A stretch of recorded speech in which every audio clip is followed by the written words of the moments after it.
Shake it up. Shaking up the garbage we feed on. Shaking up our wondrous being. Let's begin to reform. Even if just for a moment, to share the cloying and the suffocating skin. Let's shake it up right now. Let's shake it up right now. Let's shake it up right now. Shake it up. Languishing in thoughts, lucidity doesn't benefit the greater cause. Driving blind. Welcome to the Creative Shake-Up podcast. We haven't actually got episode numbers per se, but this entire year of 2024, in some shape or form, we have had an episode every single week. We began in Spotify as an audio streamed podcast with occasional videos here on YouTube. Now we are solely here on the YouTube channel. Ray Coates, and this is the Creative Shake-Up podcast. Subscribers, wow, growing. I think in the last week, 2 weeks at most, 20 new subscribers.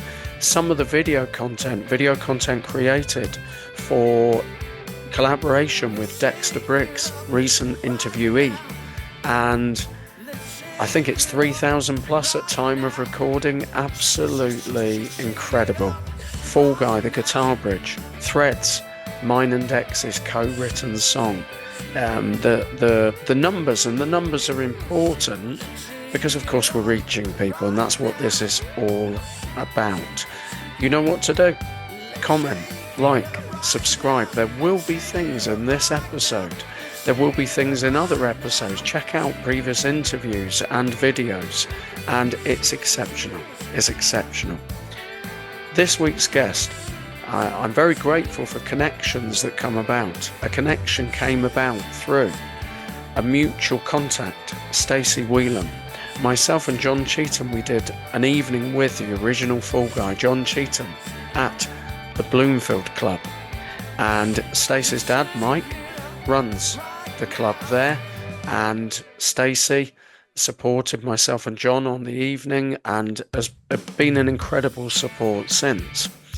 And she mentioned a name. She mentioned a songwriter that she knew, Kieran, artist name Everthorn, and put me in contact with Kieran.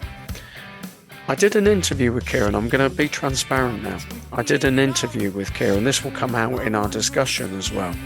And I felt after listening to the music of Everthorn, I need to do the interview again, because the music that I heard was so raw, incredible, and I'm very passionate about people being heard.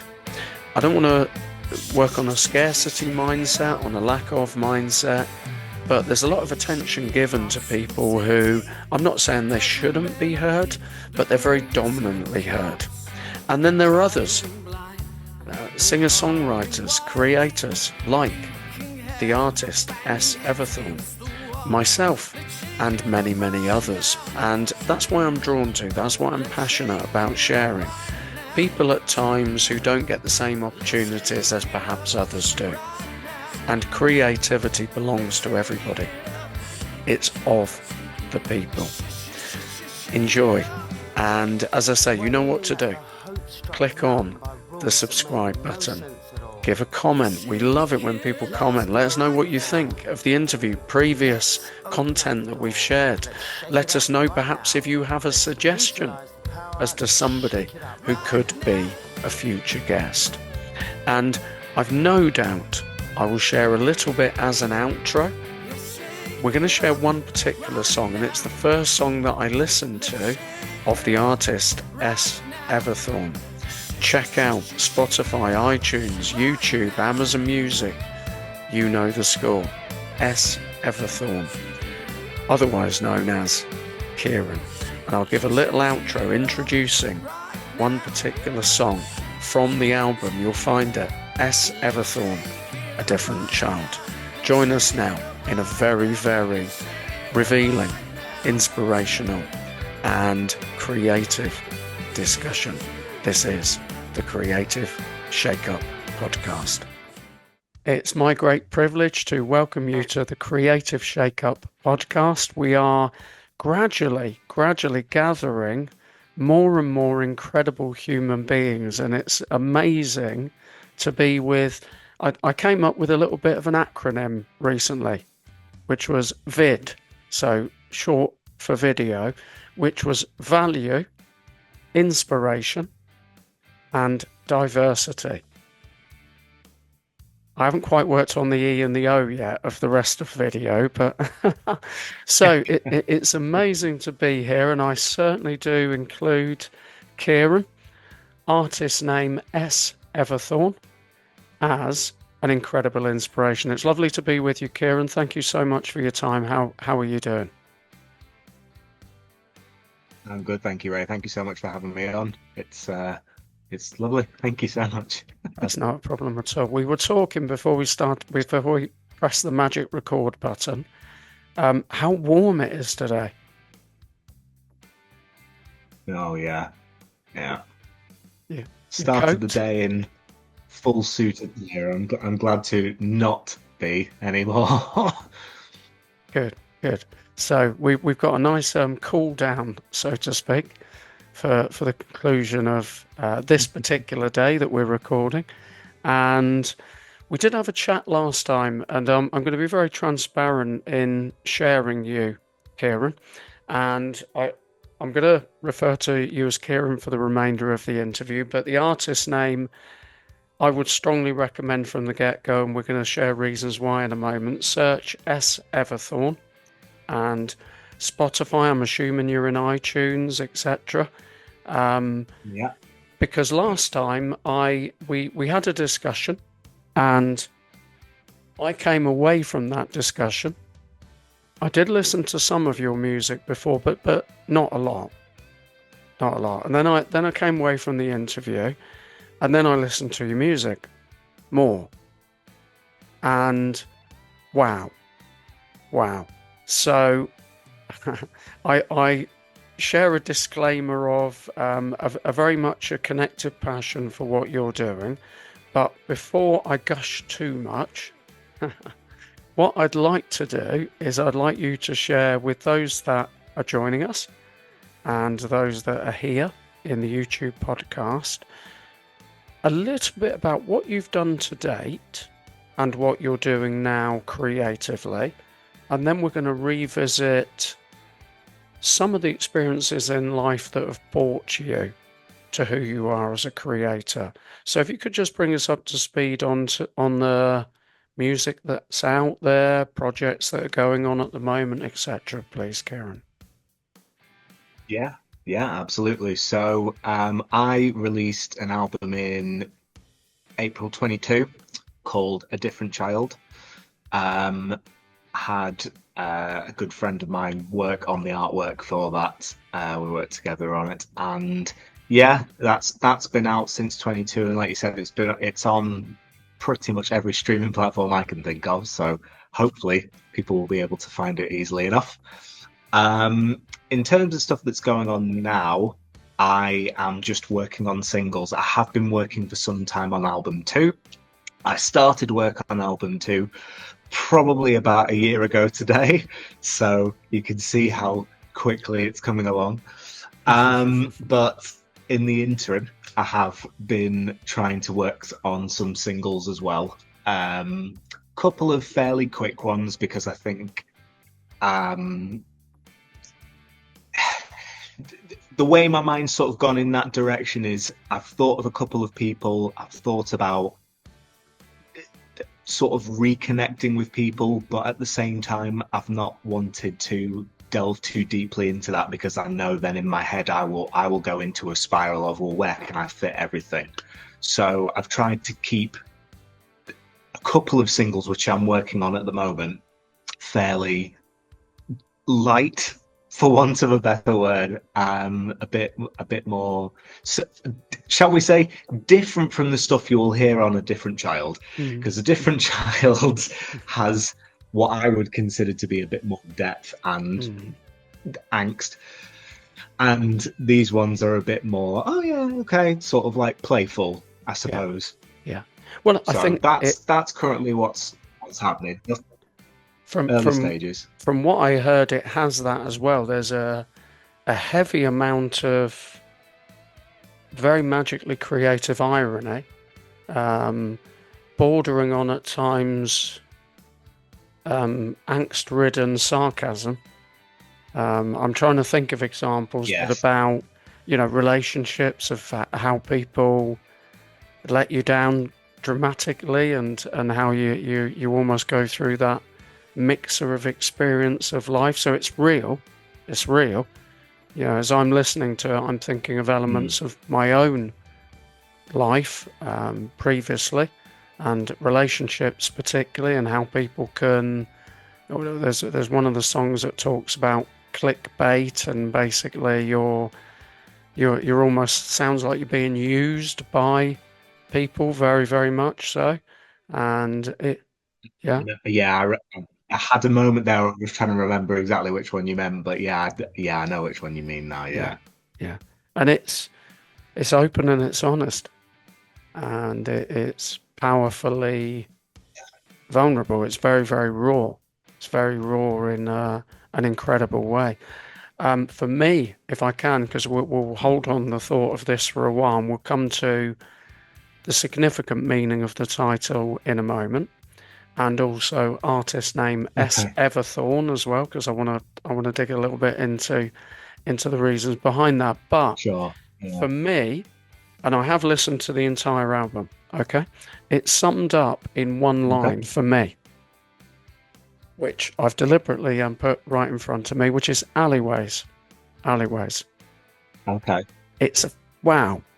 So that's, I would say, I mean, obviously digitally it's different these days, isn't it? But track two, I started, Mm. of course, with I Might Be Drunk, which Okay. effectively is an incredibly ingenious reworking of 10 Green Bottles.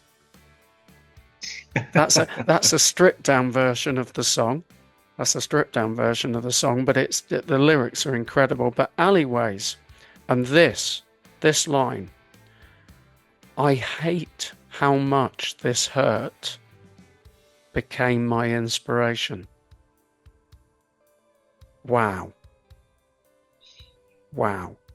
I hate how much this hurt became my inspiration. Now, I think in some ways, if you forgive me, I think possibly that would be, as a listener, what I would say is a message of all of the songs in some form or other. Yes. Yeah. There's a lot of connection of uncomfortable experiences. I feel like when Alleyways was coming together, and specifically that line, and much as you've explained now, I don't think I picked up at the time that as I was writing that, as I was then singing it, as I was then starting to perform it, as it went onto the album, that fitting all the other songs into place on the album was a bit like, oh yeah, that is also a theme. Yeah. And it is like you said about the I think it's conifers and reptiles, the clickbait reference. That's right. That's it. Yep. Um was yeah, it's all I think the way I've sort of gone with that, certainly with that album, but how I approach writing my own songs is like sort of self therapy, Mm. in that where I have been unable to effectively tell people exactly how I'm feeling, there'll be an initial draft perhaps. As I'm writing it down, I do find I write easier, a lot better than I speak, so I'll write it all down. Um, and then there'll come a point where, yeah, you get the reworkings, as you do, as all singer songwriters do. Um, and yeah, and then it just sort of fell into place, and then suddenly there is just this running theme, which was not the one I intended, but needless, like you said, it with that one line in Alleyways, yeah, it does pretty much sum up the rest of the album, the rest of the songs. Well, I think it's just that openness, you know, the one of the painful beauties of being a songwriter is we are all unfinished symphonies. Mm, We are all unresolved. And when you talk about therapy, yes, it is for us, but that's the great window or doorway, whatever way you want to call it, portal for others. And to stumble upon, so to speak, an artist who has the depth that you've got is genuinely such an incredible experience for somebody who's lived the length of time that I have. And what I mean by that is it's proof of the need to help others to know that there are absolutely incredible creators out there. Now, I'm putting you on the spot slightly now, but what I'd like to do potentially is within the podcast, if you're okay to send us a couple of tracks, I'd like to share mm. within here, for example, a section of alleyways, for Okay, example, a section of conifers and reptiles. So yeah, we can set that up so when the podcast is out, people have got that sound bite of yourself. And in the okay, description, every single platform, just share with me Spotify, iTunes, etc., because people do listen to music, of course, in different places. But what yeah, I would say is I've listened to you in a mixture of different places. I've listened to you in the car. I've listened to you just on my phone. I've listened to you earlier today when I was having a run. And it's the kind of music that it's strongly melodic, strongly melodic. I'm assuming you play the guitars in all of the tracks. yes, yeah. It's Yeah. all it is for anyone who hasn't already listened to the album. It is as raw in the lyrics as it is in the production Yeah. because it was me, a guitar, and I think it's a Spire Studio machine, and that was basically it. So yeah, it is all me on those tracks. And that's the strength of the songs because it's well documented. If you can listen to a song and a song is strong with just the one instrument, then you've got a strong song. Because I know as a songwriter, and a lot of my music is produced. Well, I'm gonna say it now. I'm gonna say it now. You've inspired me to write an acoustic album Right. Okay. because I've listened to it and I thought, wow, this is really, really good.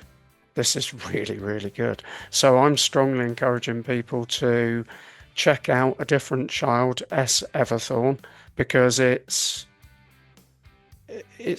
a realm of experience of yours, but there are unifying, connecting experiences of being betrayed, being let down, of uh, the the addiction, but the danger of alcohol, for example, of so many different things. Alleyways, I'm not even too sure exactly, and I certainly wouldn't encourage you to describe it quite what that is, but it's got a little bit of an unsettling feel about it in terms of awkwardness, uncomfortableness, conversation. So I want to now spend a little bit of time going into that because I really do feel this is just such an incredible album. I really do. And your writing's Thank you. amazing. I really appreciate that. Amazing. So where does A Different Child come from?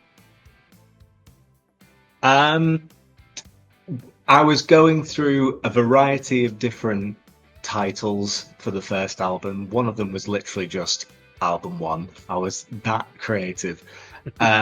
But there was a period of time where I was just driving with a friend in a their car somewhere, and I can't remember what the conversation was about, but I think I was talking about high school, an experience in high school, very different to theirs, and so their reaction was like, "Oh right, okay," and point blank, I just went, "Yeah, I was a different child," and it was an amusing little thing between us. And then later down the line, when I was then working on the album titles, I'm pretty sure, actually thinking about it, they were the one who said, "Oh, you could call it a different child," and we had a bit of a laugh. And then I went away from that, and went, that's not the worst suggestion, actually. I mean, that could probably work, and I would say it's quite accurate for me as a different child. Yeah, so I just. Where does that come from, Kieran? Because you alluded to earlier, you said in some ways at times you find it easier to write things down than you do to say things. And I'm assuming, reading between the lines in conversations we've had before, that you had that feeling of being a different child. Could you be just a little bit more specific on how that is, please? So I think well, no, I know. The big thing is that I grew up with Asperger's syndrome. When I was a kid, it was a lot more set in place, for want of a better term. I was more heavily on the spectrum, shall we say. And thanks to some people over the years, through primary school and secondary school, I was able to sort of come out of my shell a little bit more. I was able to interact a little bit more socially with other people. But there was a word I sort of discovered somewhere in the last few years, which is alexithymia, which I haven't looked it up prior to this, so I forgive me if I've not quite got the meaning behind it. But my interpretation of that word was a difficulty to express yourself, to express emotions, I guess, to some degree. And it, from memory, again, that is a word that's probably quite well associated with people who do have autism, Asperger's syndrome, anything within that spectrum, because I think for a lot of people it is difficult. You grow up and it's like your brain's wired ever so slightly differently, so you can go alongside everyone else running at the same pace, but your brain's working things out differently to them, and I think that's the main thing behind it, is that I've always kind of looked at things a little bit differently, and then afterwards, you talk to people about it, and they're like, "Well, I don't know why you look at it like that," and it's like, "Well, why don't you look at it the way I do?" So well said. I think trying to make the album has then also been a case of. In fact, probably not even that. I think I was going to say a means to try and make people understand, and I do think that is still correct. I do think that's still what I intended, but I more than likely was still doing it on the basis of this is literally how it's playing out in my head, and perhaps, like you said, being sarcastic at points with it, with some of the content, because it's kind of like making little digs at people now and again. And otherwise, it's kept very true to how it's coming out of my brain onto paper. But yeah, there was a reference to, I might be getting this wrong, because I've got a sea of words in my head, and having listened to the album, reference to somebody as a bleached cockatoo or cockatiel. Right. Okay. Sorry. I should have. Yeah. Sorry, Kieran. I should have let you finish the drink then. So that's fine. Obviously, whatever I thought you were going to say wasn't that. No. I'm not looking for you to obviously name and shame whoever that person is, but that's a very, very strong reference towards a certain individual. Yeah. Is that a real person? Let's just ask that question. I would say that it's not I won't go too far into it. Oh, well done. Sorry. I didn't prepare this. No, it's fine. I think the the the bleach drinking part, I know for a fact, Bleach drinking didn't happen. That was it. I'm trying to think what it. Bleach drinking cockatiel, I think it was. Yeah. Yeah. The bleach drinking didn't actually happen, but there was a rumor that went round about that individual having done it. But I think that adds to the kind of person they were in that. I think they started the rumor, and everyone was a bit like, "How?" And yeah, the cockatiel was probably more of a design choice. But yeah, so like that specific line as well is just a dig. It's a dig at someone who ephemerally friends, but in the end they kind of just didn't want that, and it made me feel very blur, because it then put me in this state of, oh well, who else? So yeah, as but one example. I'm interested to know now, because of the experiences you've been through, how do you manage and cope with toxic people now? Because of course all of us are surrounded by toxic people, and we can all be. I mean, it is a favoured phrase, isn't it, of toxicity? And of course we can all be that at times, but some people reside in that place. So that was a time where you were sharing, which is why I think it's so powerful, because it's your message, yes, it's your experience, but as an individual of a different generation, shall we say, I genuinely listened and found, not only was I taken back to times when painfully shy, lacking confidence, but even into recent times in relationships, particularly, and feeling betrayed and let down by people. Now you've in some ways exercised that in terms of writing A Different Child. Do you feel there's anything you would offer in terms of how you personally manage people that are toxic and are negative now? Because we are surrounded by it. Yeah. It's a difficult one. I'm probably not the best example, because and this could be the Asperger's, it could very well just be me. I found that I was very interpersonal with myself, and so it took me a long time to break out of that shell, while still having like these moments where I do sort of withdraw. I feel like I've had a lot of years, certainly through high school, and definitely through high school, actually, and through college, where there were people who I initially hung out with. It became quite evident from the get-go that they were probably not the people for me, so I then had to go looking for the same like-minded kind of people. Found them, had a lot of really good years with them. I think to some degree I don't necessarily have the channel that instantly switches out from toxicity, which, again, I apologize, is probably not what you want to hear. No, that's but yeah. I do feel like there are still elements of toxicity that I'm still learning. Yeah. And I think that probably is still quite a natural phase, because some are in your face with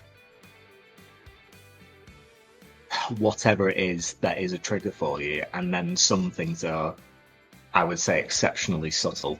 Yeah. And certainly there are also things which maybe you've known they were bad for the longest time, but you've only properly recognized it later down the line, and by which point, hopefully, you are of a much stronger constitution to be able to get yourself out of whatever slump it puts you in, because otherwise you kind of are just there with people who, again, whether they perhaps know it or not, um, are just subtly seeping that toxicity in. Again, not the best example, I'm No, afraid. no, well, quite the opposite for me personally, and I'm sure for many others too, because for me, I've tended to find the turnaround you're talking about. So it's not that it doesn't happen, because I think generally speaking, most people, most of us, we're open and we want to give people a chance, and we, Yeah, yeah, we want to, and also as creators, I tend to think sometimes we do. I'm going to say it because it's the first phrase that came to me. We do dance with the devil a little bit at times. yeah, Where we've got that, we are visiting those places of incredibly immense darkness, and of course the amazing, euphoric, joyful lights too. And I think that's really important. I do feel that's so important in society, because people do tend to perhaps at times gravitate towards the happy clappy, everything's wonderful type thing. And yeah, and for me, I know in a lot of writing I've done, I have actually been referenced sometimes as being a bit melancholy in terms of what the writing is. And I'm thinking, I don't really get that, because that's life. So I yeah. think, we can't, we're not happy all the time. We're not sad all the time. We're a variety of different feelings. And I think It's just, that. yeah, go on. Sorry, I was going to say it's that juxtaposition of like you should probably listen to happy songs because happy songs will do more for your Yeah, mood. But when yeah, you listen to a lot of happy songs, they don't always have lyrics that strike such a chord that you then hang on to them. yeah. Whereas all the sad, melancholic kinds of songs seem to have a lot more emotion put into them, and you're then there like, wow, this is so good. So you continue to listen to those ones, even though they're probably not as big a booster as you need, perhaps. Well, it's like what's coming to me now is it's like an energy drink. For many, many years, I was kind of like a regular relentless drinker. It's a quick kick. It's a quick kick. Yeah. It doesn't last. So I tend to think of it in that way. And one thing I want to share with you and everyone else who's listening, because I've listened to the album, is Everthorn music is accessible. It's accessible because it's delving into the depths of reality. And we can ignore those. And I've been in my life a serial avoider, trying to avoid certain emotions, and still at times Yeah. am. Still at times am. So I think to face the things that are anyway, the isolation we feel, the disconnection we feel, and that's where the work that you've created, A Different Child, is essentially, it certainly was an expression for me. It certainly was an expression for me. And as a songwriter, I would suggest strongly that I feel strongly it's a suggestion for others. So others who listen to it, there's a depth of connection of you sharing your experience, which will connect with a vast amount of individuals, because it's so open and honest and real and accessible. You're not hiding. You're not hiding anything. And I think it's an incredible piece of work. It really, really is.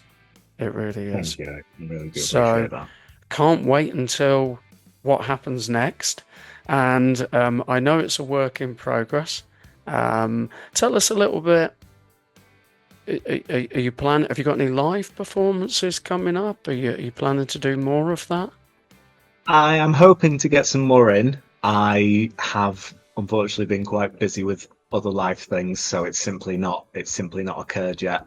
But I am hoping to get some more live performances in because I would like to be able to get back out there, and hopefully that will also help get a shift on Yeah. to towards album 2 and get that finished.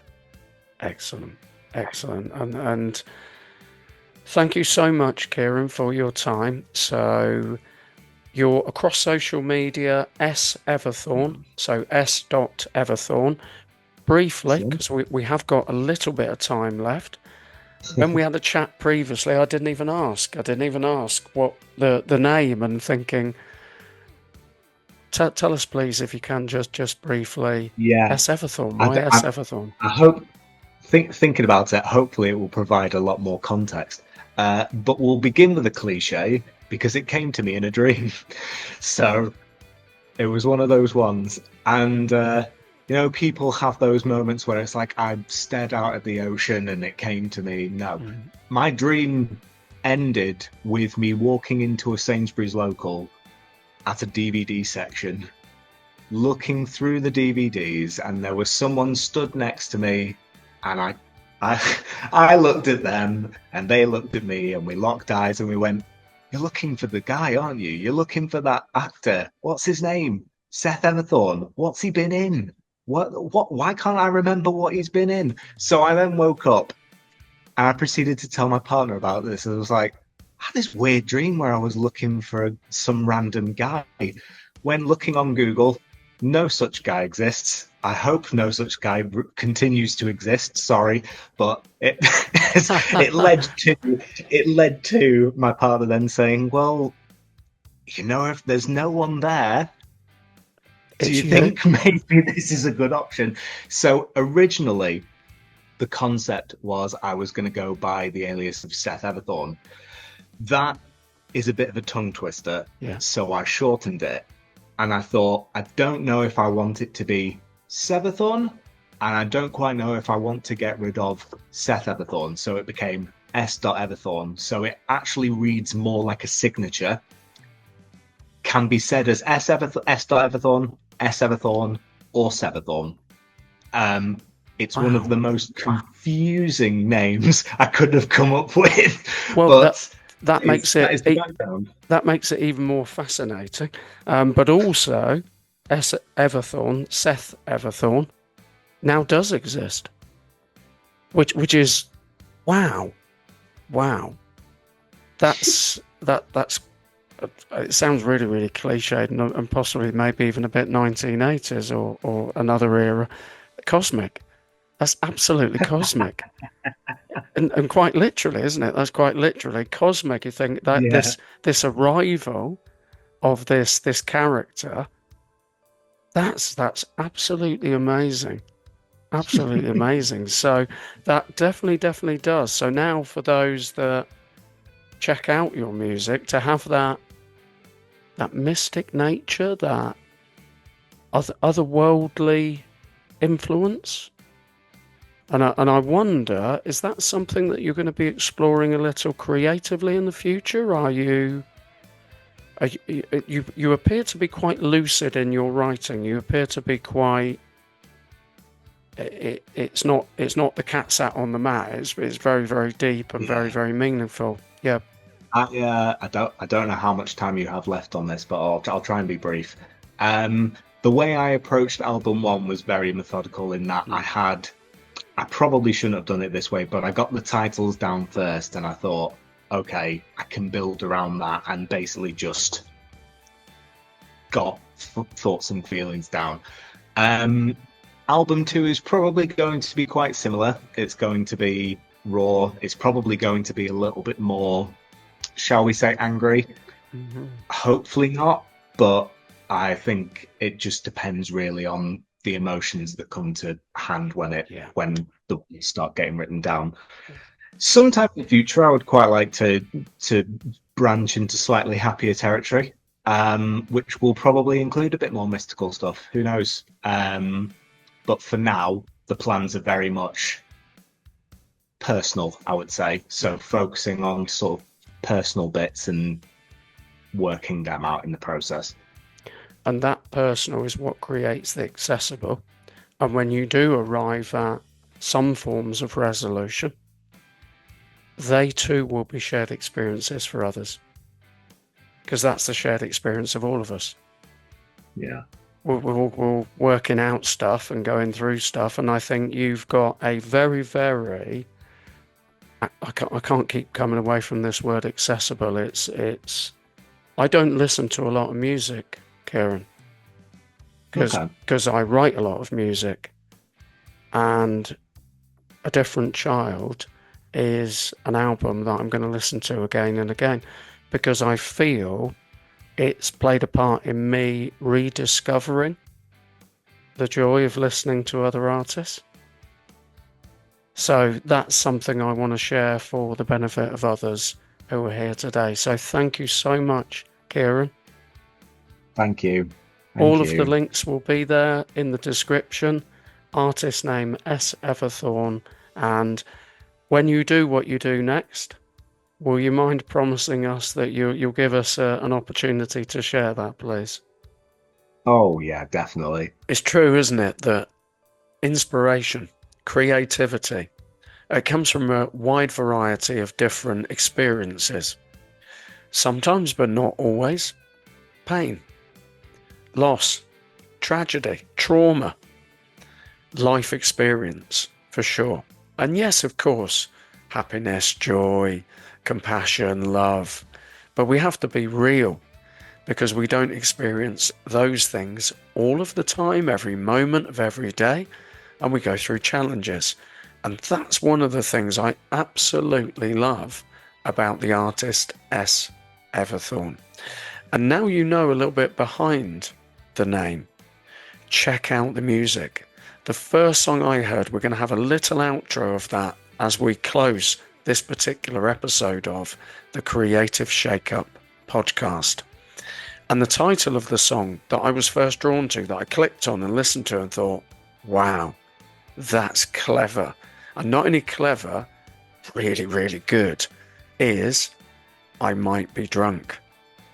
Listen carefully, because it's a very, very clever reworking of a very, very well-known piece of music. I'm not going to say any more than that. There are songs on A Different Child, Alleyways. It is fantastic. Melodically, lyrically, absolutely brilliant. I Might Be Drunk. There is Conifers / Reptiles, amazing name. And I'm going to draw it there. I'm going to leave it there. Check out S. Everthorn, A Different Child. I'm glad I did. I'm glad Stacey introduced myself and Kieran to each other, and there'll be more to come. And this really, really important for independent music in its truest form to be shared. Listen carefully as we outro now from the Creative Shake-Up podcast. Click on the subscribe button, hit the notify bell, and you will be told, I'm going to say alerted, that sounded a bit strong, but yeah, you will be. You will be alerted of future video content. Comment, like, subscribe, and we look forward to seeing you next time. Enjoy with me. I Might Be Drunk. It sounds like I am. I Might Be Drunk from S. Everthorn. Look forward to seeing you next time. Bye-bye. One empty bottle resting on the wall. One empty bottle resting on the wall. And if that bottle bloody well falls, well, we all know where it goes. It goes back upon the wall.